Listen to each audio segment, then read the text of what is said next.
శ్రీకృష్ణ పరబ్రహ్మణే నమః. శ్రీ గురుభ్యో నమః.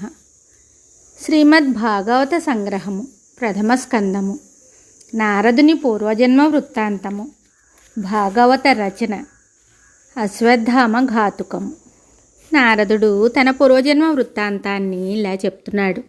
పూర్వజన్మలో నేను ఒక సద్బ్రాహ్మణుల ఇంట పనిచేసే దాసీ కుమారుడను. నా చిన్న వయస్సులో ఆ ఇంటికి వర్షాకాలంలో చాతుర్మాస్యం గడపడానికి కొందరు సన్యాసులు వచ్చారు.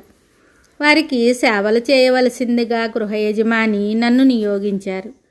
నా సేవా శుశ్రూషలకు, సత్ప్రవర్తనకు, శ్రద్ధాసక్తులకు సంతోషించి వారు చర్చించుకునే విషయాలను, శ్రీకృష్ణ గాథలను, కీర్తనలను వినడానికి నన్ను అనుమతించేవారు. భాగవతుల సేవా శుశ్రూషలు చేయటం చేత, వారు విడిచిపెట్టే అన్నప్రసాదం సేవించటం చేత, వారు చేసే సత్సంగ వాక్కులను వినటం చేత నాలో శ్రీకృష్ణ భగవానుని యందు అత్యంత భక్తి ప్రపత్తులు ఏర్పడ్డాయి. నిరంతరము వాసుదేవ చింతనయే కలుగుతూ ఉండేది. ఆ అతిథులైన మహనీయులు నా యందు వాత్సల్యంతో రహస్యమైన జ్ఞానాన్ని నాకు ఉపదేశించి వెళ్ళారు. వైష్ణవ మాయా ప్రభావమును తెలుసుకొంటిని.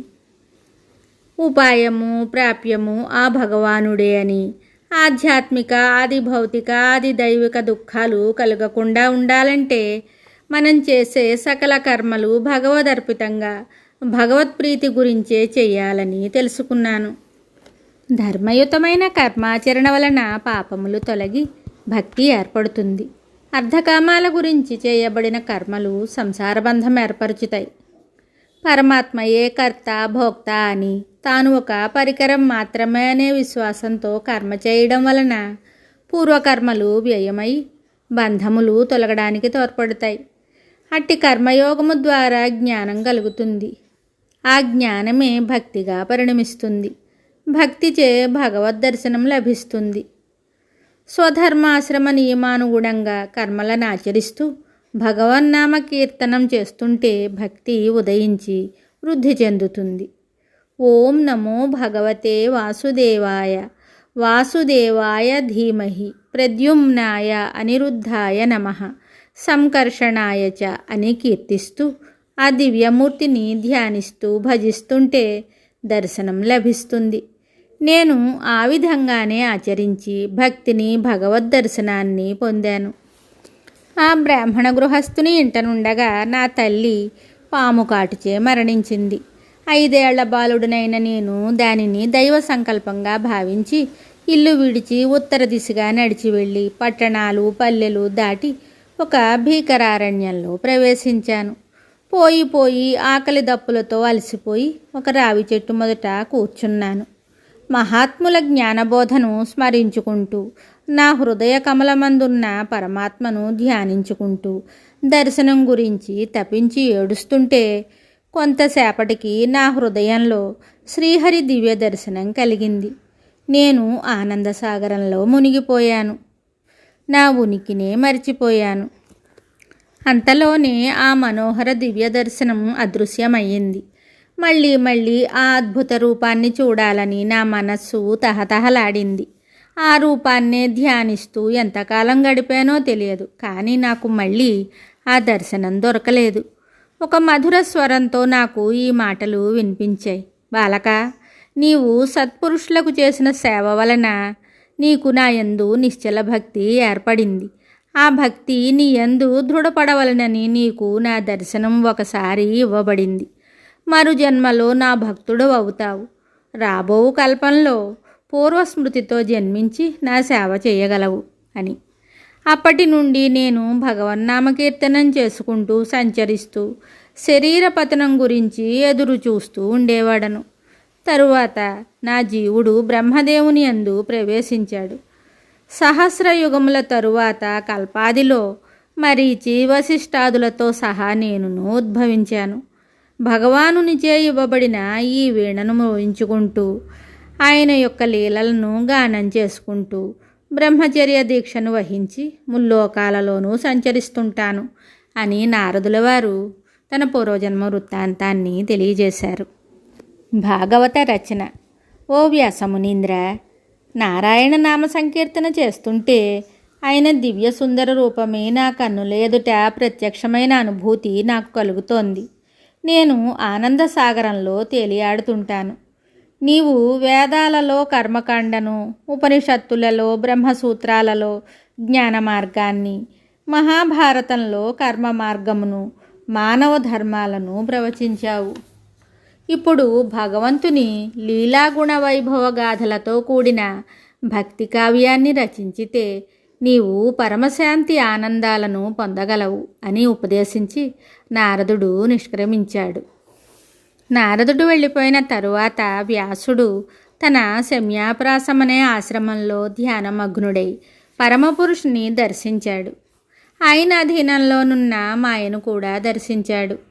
ఈ మాయను అధిగమించడానికి, భగవద్ అనుగ్రహం పొందటానికి భక్తియే సాధనమని గ్రహించాడు. భాగవత సంహితను రచించటానికి పూనుకున్నాడు. ఈ భాగవత గాథను వినువారికి శ్రీకృష్ణ పరమాత్మయందు భక్తి ప్రేమలు అంకురిస్తాయి. శోక మోహ భయములు అంతరిస్తాయి. వ్యాసుడు తన పుత్రుడైన శుకునకు ఈ భాగవత గ్రంథాన్ని వినిపించి నేర్పించాడు. మహాజ్ఞాని అయిన శుకుడు ఈ భక్తి ప్రధాన గ్రంథాన్ని అతి ప్రీతితో స్వీకరించి తరించాడు. అతడు ఈ గ్రంథాన్ని నిత్యము పారాయణ చేస్తూ శ్రీకృష్ణుని యందు అమితమైన భక్తిని పెంపొందించుకున్నాడని సూతుడు శౌనకాది మునులతో చెప్పాడు. అశ్వత్థామ ఘాతుకము. సూతుడు చెప్తున్నాడు, ఆనాటితో మహాభారత యుద్ధం ముగిసింది. కౌరవులందరూ మరణించారు. భీముని గదాఘాతంతో తొడలు విరిగి దుర్యోధనుడు చావసిద్ధంగా ఉన్నాడు. తన మిత్రుని దురవస్థను చూసి ద్రోణసుతుడైన అశ్వత్థామ మిక్కిలి విచారించి అతనికి ప్రియము కలిగించడానికి పాండవ వంశ నాశనం చేస్తానని ప్రతిజ్ఞ చేసి గబగబా పాండవుల శిబిరానికి పోయి గాఢ నిద్రలో ఉన్న 5 ఉప పాండవుల శిరస్సులను ఖండించి తీసుకుని పోయి దుర్యోధనుడికి చూపించాడు. ఈ ఘోర వార్తను విని పాంచాలి శోకవిహ్వల అయ్యింది. బాలుర చావు గురించి విని కలత చెంది రోషంతో కన్నీరు మున్నీరుగా ఏడుస్తున్న పాంచాలిని ఓదారుస్తూ అర్జునుడు ఇలా అన్నాడు, ద్రౌపది, కరుణలేని కఠినుడైన ఆ బాలహంతకుని శిరస్సును ఖండించి తెస్తాను.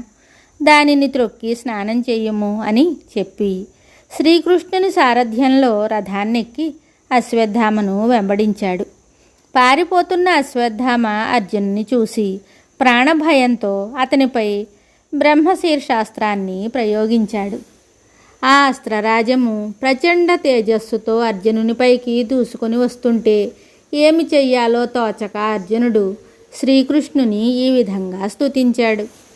ఓ జగన్నివాస కృష్ణ, భక్తులకు అభయమిచ్చు దేవదేవ, అంతటా వ్యాపిస్తూ చుట్టుముట్టుతున్న ఈ తేజస్సేమిటో తెలియకున్నది, భయము కలిగిస్తున్నది.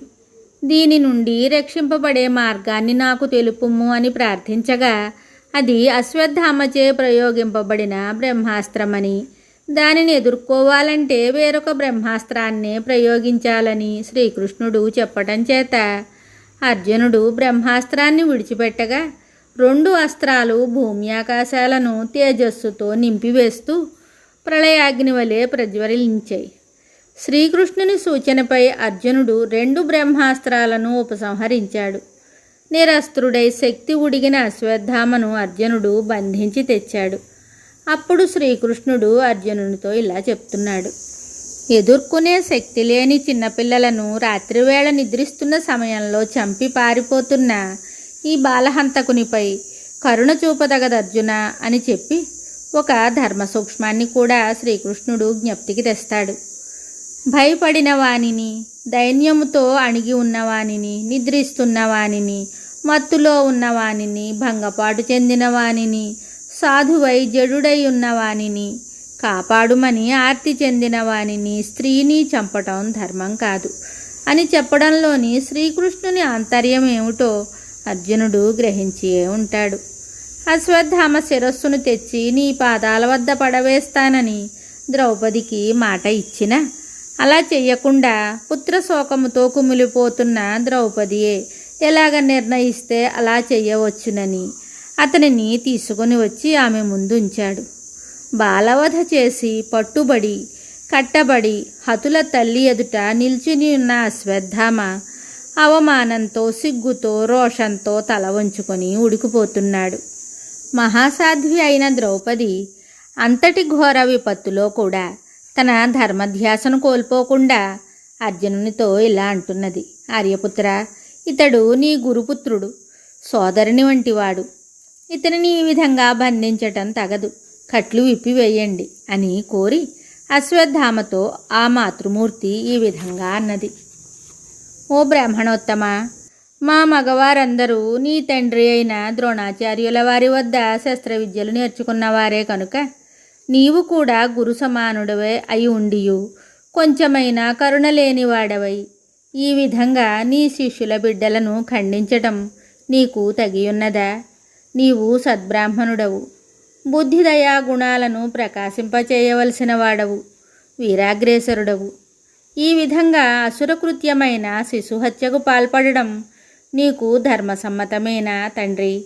నా బిడ్డలు కోపోద్రేకులై నిన్నెదిరింపరారు, శస్త్రాలు ధరించి యుద్ధభూమిపై లేరు, యుద్ధకుశలురు కారు, నీకే విధమైన ద్రోహాన్ని తలపెట్టిన వారు కారు. అలాంటి నిరపాయులను, నిద్రలోనున్న వారిని అక్కట ఇలాగా చంపడానికి నీకు చేతులు ఎలా వచ్చాయి?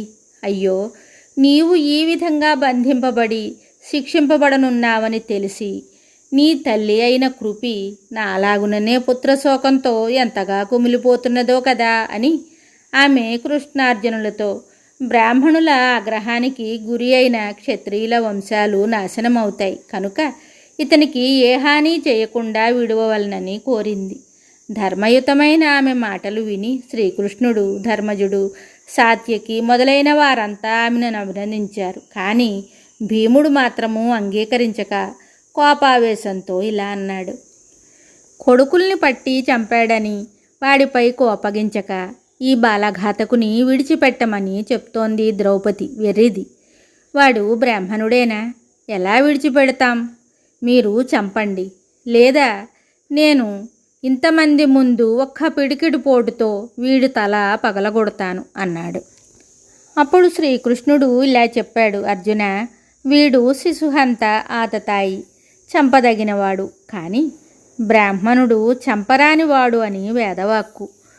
వీటిని సమన్వయపరచి కర్తవ్యాన్ని నిర్ణయించుకో అని చెప్పిన శ్రీకృష్ణ వాక్కులను గ్రహించిన వాడైన అర్జునుడు అశ్వత్థామ శిరోభూషణమైన మణిని తీసివేసి అతని శిరోజాలను గీయించి వేసి పొమ్మన్నాడు. తరువాత అందరూ బిడ్డలకు అంత్య సంస్కారాలను చేయించి యుద్ధంలో చనిపోయిన వారికి తర్పణములనిచ్చి గాంధారి, ధృతరాష్ట్రులను ఓదార్చి వచ్చారు. మిగతా కథ తరువాయి భాగంలో తెలుసుకుందాము. శుభం.